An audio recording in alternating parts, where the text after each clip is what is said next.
The stars stretched across the black canvas of space, glittering like cold diamonds. A new colony world spun quietly below, its oceans glimmering blue and its continents still marked by untouched wilderness.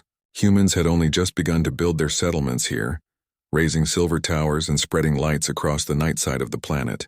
To them, this place was the promise of a future, a chance to escape old struggles and begin fresh. To another species, however, it was something far more fascinating. High above, hidden in the shadow of the planet's largest moon, a vast hive ship drifted. Its shape was not smooth and elegant like human vessels. Instead, it looked alive.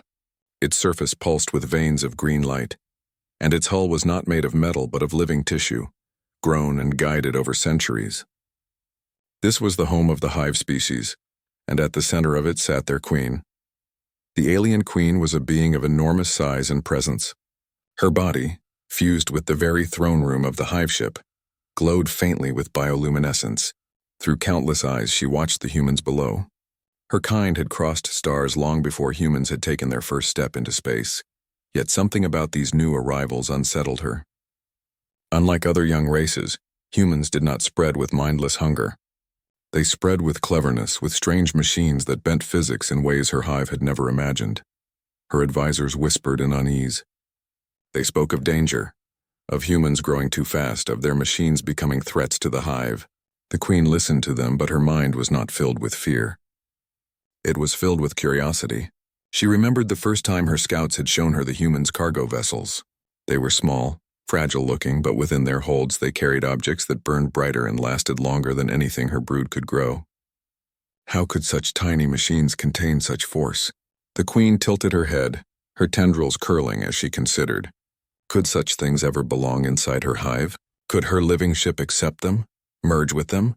Or would it reject them as a body rejects poison? The question fascinated her, and when she whispered it aloud, her attendants froze in silence. Can that fit inside me? She wondered, her voice echoing across the chamber. She meant her hive, her living throne, her legacy of flesh and bone and star travel. Could it ever fit with something born of metal and sparks? The advisors recoiled. They warned that human creations were dangerous, unnatural, unclean. They told her that the hive had thrived for millennia, without needing help from outsiders. To them, even asking such a question was dishonor. But the queen was not bound by their fear. She was bound by vision. She did not look at humans and see prey. She looked at them and saw a puzzle, one she was eager to solve. Days passed as she observed. She watched humans unloading their machines, carrying them with ease, smiling as they worked together. She listened to intercepted transmissions where they laughed and argued in equal measure.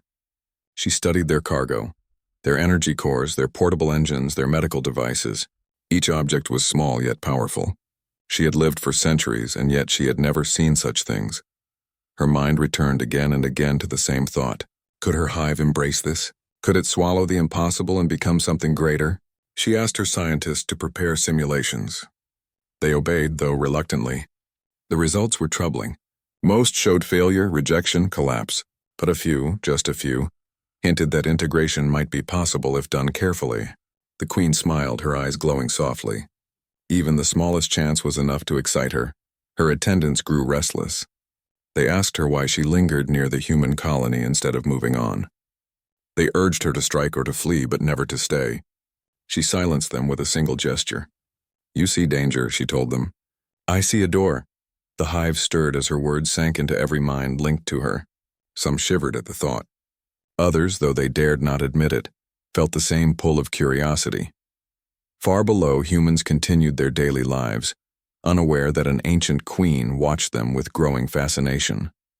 To them, the colony was only a home. To her, it was a chance to test a question that had haunted her since first sight. She wondered not only if their creations could fit inside her hive, but if their strange spirit could fit within the story of her people. And though her advisors warned her again and again, she knew she could not resist the temptation to find out. The stars wheeled overhead, silent witnesses to her decision.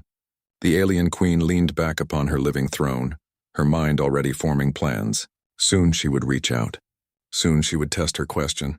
Soon she would learn if the impossible could truly belong within her. The queen did not act quickly. She was ancient, and patience was the first lesson of her long life. Yet even with patience, her mind burned with curiosity. The humans below lived in their metal shelters, moved through their cities with noisy machines, and carried strange devices on their backs. Every time she watched, her question returned. Could her hive take what they had built and make it part of her? Could it fit not only within her ship but within the destiny of her people? Her advisors grew restless. They called meetings in her chamber, surrounding her with whispers of danger. These creatures expand without fear, one said. Their machines are parasites. They may appear small, but they spread like fire. Another hissed, we should strike now before they grow stronger. They are not like us. They will never be like us. The queen listened, but she did not respond with anger. Instead, she asked a single question. What if we are wrong? What if they are not only danger, but also key? Her words silenced the chamber. The advisors shifted uncomfortably. None dared oppose her directly, but she could feel their unease through the mental link that bound the hive together. To them, humans were fragile invaders destined either to be ignored or destroyed. To her, they were a mirror of something lost, something her kind had never dared to try. Change. Later, when she was alone, she sent her thoughts into the network of her scientists. She demanded answers, not fears. She wanted to know if her hive could survive the touch of human machines. Could her living ship, made of flesh and bone and ancient biocraft, merge with something made of wires and sparks? The scientists gave their replies slowly. Most simulations ended in disaster. The hive's immune systems would reject the foreign matter, tearing it apart as if it were a disease. But there were exceptions. Rare, tiny chances where the hive adjusted, reshaped, and accepted. The queen did not care how small those chances were. For her, possibility was enough. One night, while the humans were moving supplies through their port, the queen ordered her scouts to capture an image of their work. They returned with visions of humans unloading a large container. Inside were glowing crystals humming with a steady light. The scouts reported that these objects powered human machines. The queen leaned forward on her throne, her eyes narrowing. The crystals were not grown, not alive, and yet they pulsed with energy strong enough to light an entire city. Such a thing, she whispered to herself, should not exist outside of life, and yet it does. The question returned to her mind, stronger than ever. Could this power be carried into her hive? Could it fit inside her and not be destroyed? Her advisors spoke of poison and corruption, but she felt something different.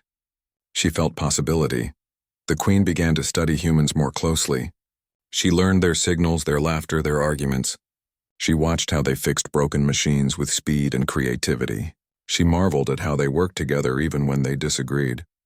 Her hive obeyed her out of instinct, but humans obeyed each other out of choice.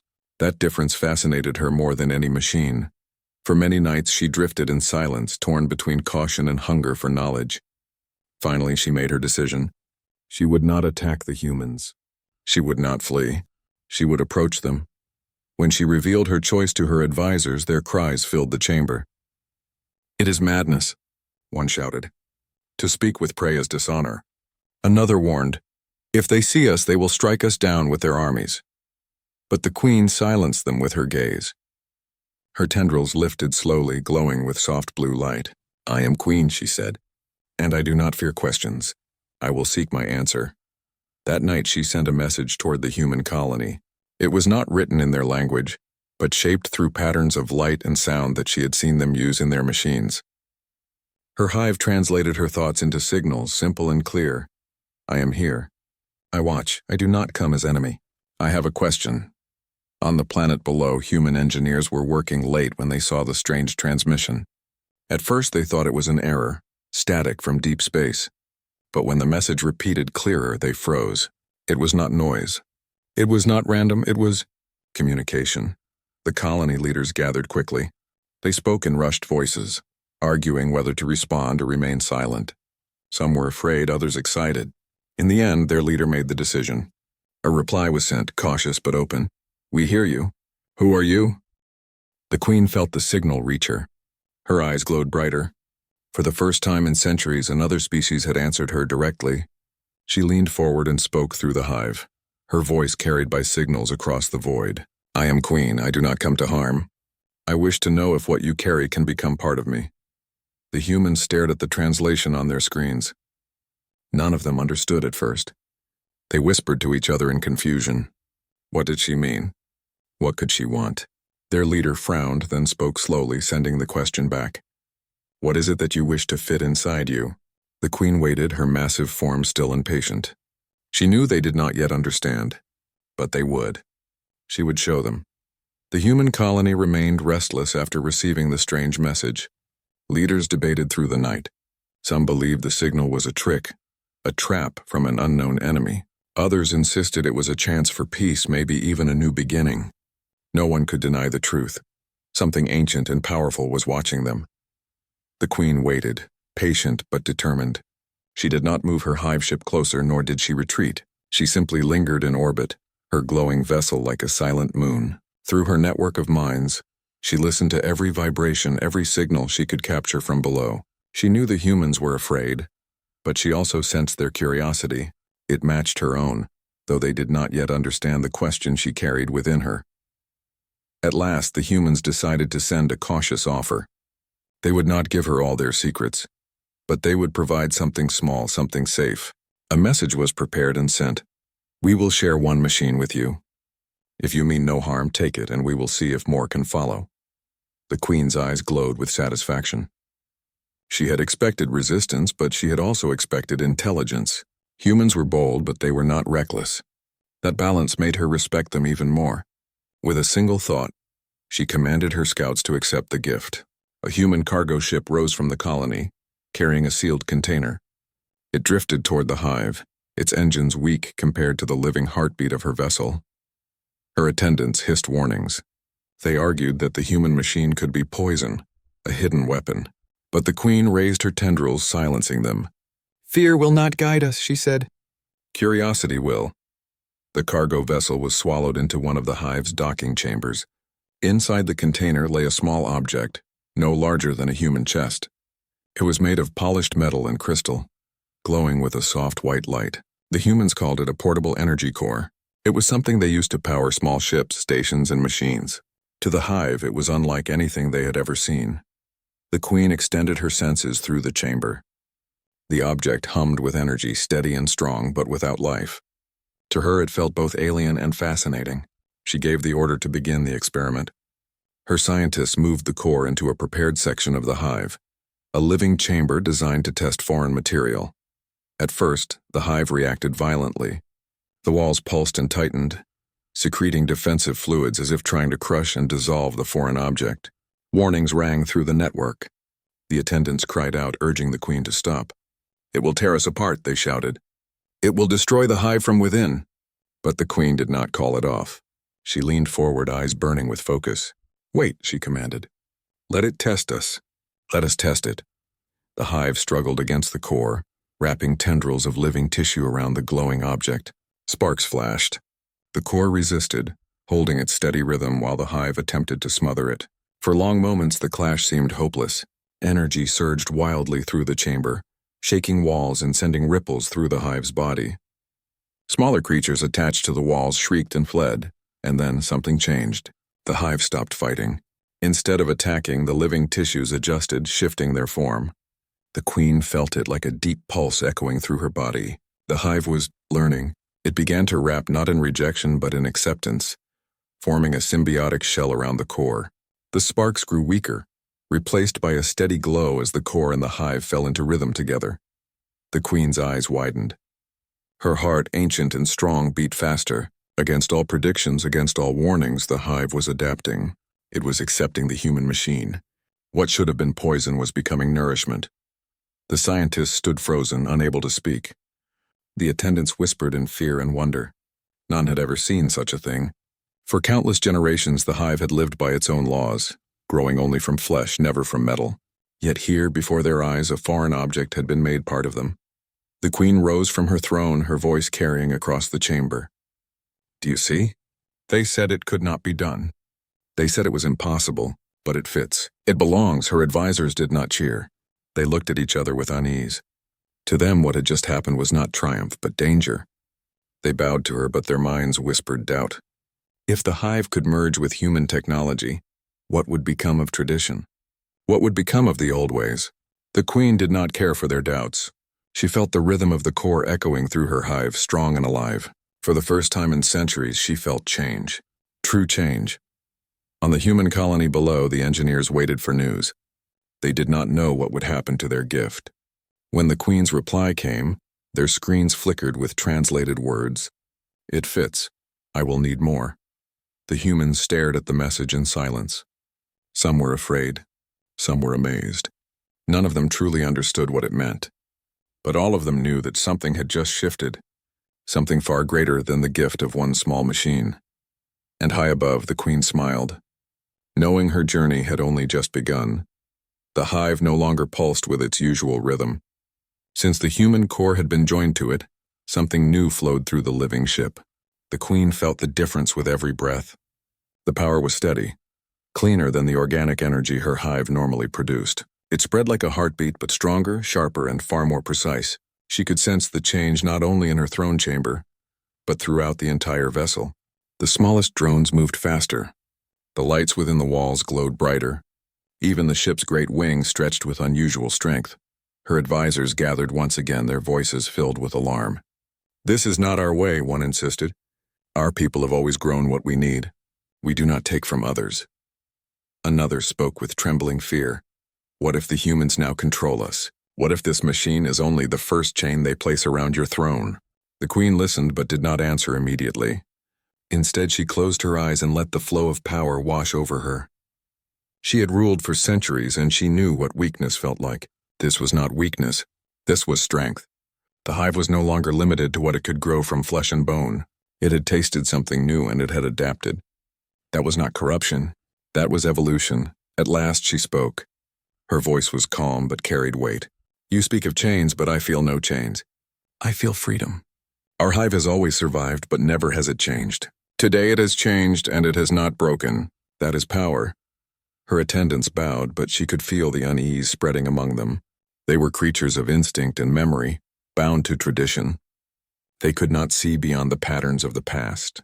But she, the Queen, could see further. She knew what had happened here was not the end, but the beginning. On the human colony below, the leaders debated what to do. They had received her message. "It fits. I will need more." Some argued they should cut contact immediately. The hive was too dangerous, too unpredictable. Others argued the opposite. If a being that powerful wished to cooperate, then perhaps it was better to stay close rather than turn away. After hours of argument, they made their decision. They would share another machine, but this time they would also send observers, humans who would see with their own eyes what the Queen was doing. When the Queen received this message, she smiled. Humans were cautious, but they were also bold. To send their own into her hive was a risk, yet it showed trust. She welcomed the idea, for she wanted to see their courage not only from afar but up close. Soon another vessel rose from the surface, carrying a larger energy core and 3 human engineers. They stepped into the hive's living corridors with hesitation, their eyes wide as they looked upon walls that breathed and pulsed. The Queen watched them through countless eyes spread across the ship. Their fear was strong, but stronger still was their determination. They walked forward, clutching their strange tools, whispering to each other in steady voices. The Queen allowed them to approach her throne chamber. When they entered, they froze. Before them stood a being vast and radiant, her body entwined with the living throne, her gaze glowing like stars. She lowered her tendrils slowly so as not to frighten them. "You bring more," she said, her words carried through the hive's translation patterns. "I welcome it." The humans bowed slightly, though awkwardly, unsure of how to show respect to such a being. One stepped forward and spoke, his voice trembling but clear. "We bring this gift, but we also come to watch. We must know you will not use it to harm us." The Queen studied him in silence. His courage impressed her. At last she answered, "If I wished to harm you, there would be no colony left to speak from. But I do not wish for destruction. I wish for union. I wish to learn what fits." The engineers worked carefully, placing the larger core within the prepared chamber. The hive once again resisted at first, trembling as it touched the foreign object, but the Queen calmed it with her will, guiding the living walls to shift and reshape. Slowly the core sank into place. The hive pulsed violently but then steadied. Once again it had accepted. Once again it had changed. This time the effect was greater. The Queen felt her senses expand. Her hive could now scan farther, its vision stretching across orbit to neighboring moons. Systems that had always been slow now moved with lightning precision. It was as though a veil had been lifted from her mind. For the first time she realized her hive had limits she had never even noticed, limits now broken by the union with human power. Her advisors watched in silence, their protests silenced by the undeniable truth before them. The hive was stronger. The queen's voice filled the chamber once more. Do you see? They feared poison, but it is nourishment. They feared chains, but it is wings. With these humans we may go further than we ever dreamed. On the colony, the leaders received reports from the engineers. Their words were filled with awe and fear. They confirmed that the queen's hive had merged again, that it had not rejected but embraced. Some among the humans celebrated, others grew more worried than ever. For if such a being could grow stronger with every gift, how long before she became unstoppable? Yet the queen did not think of domination. She thought only of the path ahead. Her question had grown larger. It was no longer only can it fit inside me, but also what more can fit? What more can we become together? And as she looked out at the stars, she knew she had only taken the first steps toward an answer. The hive floated above the new human world like a second moon, glowing with new strength. Its rhythms had changed since the union with the human cores. The queen could feel it in every chamber, every living wall, every creature connected to her. The power ran deeper now, sharper, brighter, more alive than ever before. But with this power came something else, fear. Not her own, but the fear of others. Her advisors no longer shouted warnings in her chamber. They whispered instead, their voices low and sharp. They feared the change. They feared what the hive was becoming. They did not say it to her face, but she felt it in the currents of thought that flowed through their shared link. They believed she was leading them into danger, perhaps even destruction. Beyond her own hive, other hives had begun to take notice. Across the stars, messengers carried word of her actions. Rival queens listened with suspicion. They did not believe union with another species was strength. They believed it was corruption. Already there were calls for her to abandon this path or face exile. The queen sat upon her throne, her eyes dimmed in thought. She had ruled long enough to know what exile meant. It was not only the loss of title, it was the loss of her hive, her children, her legacy. To stand against the Council of Queens was to risk war. But as she listened to the steady hum of human power inside her ship, she knew she could not turn back. Meanwhile, the humans on the colony argued among themselves. The engineers who had entered the hive returned with stories of wonder and fear. They spoke of walls that breathed, of a queen who towered like a living mountain, of machines that had become part of her ship as if flesh and metal had always belonged together. Some humans were excited, dreaming of new knowledge, new technology, and new alliances. Others were terrified. They saw only danger in giving more to the hive. If the queen became too strong, who would stop her? The human governor called a council. The leaders debated long into the night. One side argued for continued exchange, believing that the queen's curiosity might lead to peace. The other side warned that peace could never be trusted with something so powerful. If she ever chose to turn against them, no weapon they had could resist her. In the end, the governor chose caution. A message was sent to the hive. We cannot give more. What we have shared is enough. We must wait and build trust before anything further. The queen read the message in silence. Her tendrils curled slowly, and for the first time in centuries her eyes dimmed with frustration. She had not expected refusal. She had believed the humans would see as she did, that union brought strength, not danger. Still, she did not respond with anger. Instead, she whispered to herself, "They fear me. They fear what I may become." Her advisors seized the moment. They begged her to step back, to sever contact before the humans betrayed them. "You risk everything," they said. "Our hive will not survive if the council turns against us. Already other queens speak of punishment. If they unite, we cannot stand." But the queen shook her head. "You do not see," she told them. "The humans are not poison. They are not chains. They are fire. Fire can burn, yes, but it can also warm, it can also light the dark. I will not turn from it." Her words gave no comfort. Whispers of rebellion began to grow among her followers. Small groups of attendants looked at each other with unease, wondering if their queen had lost her path. Some even dreamed of replacing her, though none dared yet to act. Beyond the hive, danger drew closer. A signal reached her from the outer stars, one she had not heard in ages. It was the call of an ancient enemy, a race her kind had fought long before the humans rose from their first fires. The signal was weak but clear. It spoke of awakening, of hunger, of return. The queen felt a cold shiver run through her throne. If the ancient enemy truly stirred, then both humans and hives would be threatened. Alone, neither would survive. Together, perhaps there was a chance. She saw the shape of destiny forming before her. Her choice to unite with humans was no longer only curiosity, it was survival. On the human colony, the governor received the same signal. Their scientists confirmed it was no natural sound. Something vast, something terrible was rising in the far reaches of space. Fear spread through the colony like fire. Ships were prepared for defense, though everyone knew their weapons were small compared to the threat that might come. It was then that the queen sent another message. Her words were calm but heavy with meaning. You fear me, and you are right to fear. But there is something far greater to fear, and it comes for us both. If we do not stand together, we will fall apart. Choose quickly. The humans read the message in silence. The governor clenched his fists, torn between mistrust and necessity. To ally with the queen might be dangerous. To refuse her might be fatal.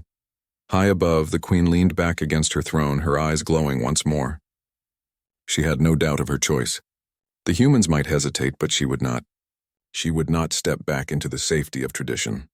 She would step forward into the fire, and she would see what could truly fit inside her hive. Technology, courage, and perhaps even something greater. The stars beyond the colony grew restless. Strange signals echoed across the empty dark, carrying the pulse of an old hunger. The human scientists worked without sleep, studying the sounds, comparing them to ancient records, searching for meaning. But meaning came not from their machines, but from the alien queen herself. She knew the rhythm of that call. It was carved into the memory of her kind, passed down through generations. It was the enemy her ancestors had fought long before humans even walked the earth. The queen gathered her advisors and spoke with a calm voice. They wake again, she said. The devourers. They take worlds not to rule, but to strip bare. They do not build, they do not grow. They only consume. Her words shook the chamber. Some attendants trembled, their wings quivering. They had heard the old stories. But none believed the enemy would ever rise again. Now the stories stood at their door. Meanwhile, the humans held their own council. The governor sat at the head while soldiers, scientists, and engineers argued. Some believed they must prepare to fight alone, refusing the queen's help. Others said no human fleet could withstand what was coming. To survive, they must ally with her no matter the risk. The governor sat in silence, his mind heavy with doubt. He had seen what the queen could do, how her hive absorbed their machines and grew stronger. If she ever turned against them, humanity would be helpless. But he also knew one truth. Without her, they might not even last the first battle. At last, the governor sent his reply. We do not trust you, the message read, but we will fight with you. If the threat is real, then we must stand together. But know this. If you betray us, we will resist with everything we have. The queen smiled when she received the words. They were sharp with warning, but within them was the choice she had hoped for. She replied with only one line. Then we will prepare as one. From that moment, the hive and the colony began to change. Bridges were built between them, not of stone or steel, but of knowledge. Human engineers entered the hive with machines, tools, and designs. The hive absorbed them, reshaped them, and returned them as living weapons stronger than either flesh or metal could make alone. The humans were amazed to see their inventions breathe, their engines pulse like hearts, their weapons glow with organic light. At the same time, the queen allowed her children to step into human ships and learn. The smaller creatures adapted quickly, scuttling through narrow corridors, linking themselves to systems, and guiding energy with their own bodies. At first, the human crews recoiled from them, fearful of their alien shapes. But as days passed, they saw that the creatures did not harm them. They worked side by side, silent but loyal, turning the ships into something greater. The queen watched it all with quiet pride. For the first time, her hive was not only hers, it was shared. It was bigger, brighter, stronger than it had ever been, yet she also felt the weight of danger pressing closer. The enemy's signal grew louder, clearer, carrying not words but hunger. She knew they did not march slowly. They would come like a storm. Her advisors still whispered doubts. Some said the humans would betray them when the danger passed. Others said the Council of Queens would never forgive this union, even if it saved them. One brave attendant finally spoke aloud. "My queen, if we fight beside them we may win against the Devourers, but afterward you may stand alone against your own kind. Are you prepared for that?" The queen's eyes glowed with steady fire. "If my kind will not see the truth, then let them fear it. If they will not grow, then let us grow without them. I do not walk backward. I will not shrink to please their fear. What fits inside this hive now cannot be taken away." Far away, the enemy stirred. Their first scouts reached the edges of human space. They were not ships in the way humans or hives built ships. They were shapes of shifting blackness, vast as mountains, moving like living shadows. They did not send messages, did not demand surrender. They only consumed. A listening station vanished without a trace, its signals cut off in an instant. Then another colony went dark. The news reached both the queen and the humans at the same time. Silence fell across the halls of both the hive and the colony. This was no longer warning. It was happening. The governor stood before his people and spoke with heavy resolve. "We do not know if we can win, but we know this, we are not alone. The hive stands with us, and together we will not fall without a fight." At the same moment, the queen sent her own command through the hive mind. Her children stirred, their wings unfolding, their weapons glowing with human fire and alien flesh. The hive was no longer a drifting moon. It was a fortress, alive and ready. As the stars dimmed with the approach of the enemy, both human and alien prepared to fight side by side. Fear filled their hearts, but so did something greater. A bond had been formed, not of trust alone, but of shared survival. The queen looked out into the endless dark and whispered, "Let them come. This time we do not stand alone." The first sight of the enemy filled both humans and the hive with dread. Out in the deep void, black shapes moved like shadows given life. They had no shining hulls, no lights to mark their presence, no signal to announce who they were. They were like massive creatures of hunger, flowing through space as though the stars themselves bent aside to let them pass. From orbit, human officers stared at the displays in silence. Their ships were lined up in defensive formation, engines burning steady blue. Alongside them floated the Queen's hive ship, larger than any human vessel, its living surface glowing with threads of green and red light. Where once the two sides had feared one another, now they shared a single focus. The governor spoke through the channel to every ship, his voice calm but firm. "We are not alone in this fight. We stand with the hive. Remember this, fear is natural, but surrender is not. Hold the line." Inside the hive, the Queen extended her mind across her children. She felt their hearts beat as one. She felt their wings shiver, their claws flex, their weapons pulse with power drawn from human machines and alien flesh alike. "My children," she whispered, though the sound was felt more than heard. "Today we test if what fits inside us is strong enough to face the void." The enemy came closer. At first they looked like drifting masses, but as they neared, their forms twisted into monstrous shapes. Ships with mouths like endless caverns, bodies covered with writhing tendrils that lashed out into space. They carried no shields, no defenses, because they needed none. Their skin was tougher than steel and their hunger more dangerous than fire. The first clash began with light. Human destroyers fired their railguns, spearing the dark with blazing lines of metal slugs. Energy cannons followed, bursting against the black hulls of the enemy. For a moment, the silence of space seemed alive with thunder, but the shadows did not break. They swallowed the attacks, their surfaces melting, reforming, and then stretching outward. The hive struck next. Organic weapons launched glowing spores which latched onto the enemy and burrowed inside, seeking to burn them from within. For a heartbeat, it seemed to work. The creatures shuddered, light flashing beneath their black skin. Then the shadows adapted, sealing the wounds, consuming the spores as if they were nothing more than food. The humans gasped at the sight. "How can we fight this?" one officer whispered. The Queen answered, her voice calm across the shared channel. "Not alone, together." She ordered her hive to merge their weapons with human fire. Human energy cores pulsed inside the hive's living cannons, amplifying the spores until they glowed with searing brilliance. The next volley struck harder. When the spores landed this time, they burst with human lightning and alien fire combined. The enemy shrieked, not in sound but in a vibration that shook every hull, every bone. One of the shadow creatures split apart, torn by the fusion of two powers that had never before existed together. Hope filled the humans. Cheers broke out across several bridges. For the first time, the enemy bled, But the battle was far from won. More shadow creatures appeared, pouring into the system like a tide. They surrounded the defenders, tendrils slashing at human ships, tearing chunks of metal away. One frigate was pulled apart, its crew barely escaping in escape pods. Another was swallowed whole, vanishing into the cavernous maw of a beast. The queen felt the pain of her hive as her children fell. Yet she did not falter. She reached deeper into the bond with the humans, guiding them, weaving her will through their formations. Where humans were precise and calculated, her hive was instinctive and fluid. Together their movements became something new, an army that fought like a single body. The governor's voice rang again. "Do not break. Fight is won!" The line held. Ship after ship was damaged, but none surrendered. The hive swarmed the shadows, latching onto them, clawing, tearing, injecting venom and flame. Human ships circled, firing in patterns that drove the enemy into traps. Slowly, painfully, they began to push back. Then came the largest of the enemy. A colossal shape darker than the void itself drifted into view. Its body was vast enough to dwarf even the queen's hive. Its surface shifted endlessly like a storm of black waves.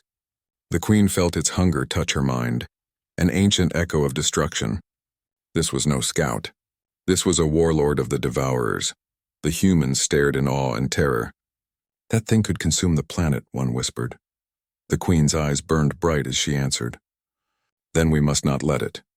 She gathered her power, drawing energy from every living child in the hive, from every human engine linked to her.